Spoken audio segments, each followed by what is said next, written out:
আসসালামু আলাইকুম। আজকে একটা ভিডিও দেখে আসলে হতবাক হয়ে গেলাম।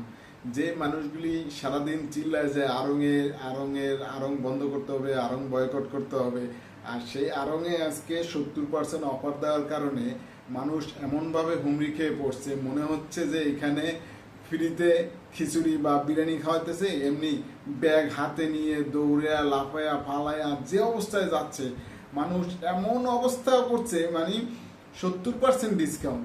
এই জন্য আপনি একটা প্রোডাক্ট কিনবেন এবং আবার প্রোডাক্ট কেনার পরে যখন আপনি আড়ং থেকে আপনাকে আড়ং ব্যাগ দিচ্ছে না, একটা ব্যাগের জন্য 45 টাকা আপনার কাছ থেকে রাখতেছে, তখন আপনি এসে বলতেছেন আড়ং বয়কট করতে হবে।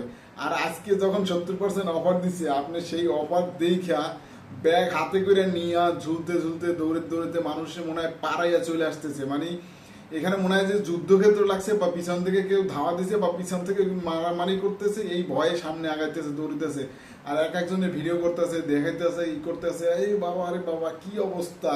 আড়ংয়ের প্রোডাক্ট, তাও 70% ডিসকাউন্ট, বিশাল ব্যাপার। শুধু নামই হচ্ছে আড়ং, ব্র্যান্ড দরকার। এই ব্র্যান্ডের খপ্পরে পড়ে আজকে মানুষ কি দিশেহারা হয়ে যাচ্ছে। 70% ডিসকাউন্ট, তাও আবার চিন্তা করা যায় এটা। 70% ডিসকাউন্টের জন্য আপনারা কি এইভাবে হুমড়ি খেয়ে পড়বেন? আর সারাদিন বয়কট করে চিল্লাই মরতেছেন যে আপনারা বয়কট করুন, আড়ংয়ের দাম বেশি। আর যখন ক্লিয়ারিং সেল অফার দিচ্ছে 70%, তখন আপনি ঠিকই ধুমরে লাফাইয়া আপনি সামনে চলে যেতেছেন যে আমার একটা লাগবে, প্রোডাক্ট লাগবে, আমি এখন ডিসকাউন্ট ব্যবহার দিতেছি। এই হচ্ছে বাংলাদেশের মানুষের কালচার। সারাদিন বলবে না না না, গোপন বা ইয়া করলে তখন ইয়েস হয়ে যাবে। ভিডিওটা ভালো লাগলে একটি লাইক, একটি কমেন্ট করে সাবস্ক্রাইব করে পাশে থাকবেন। ভবিষ্যতে আরো সুন্দর ভিডিও পাবেন।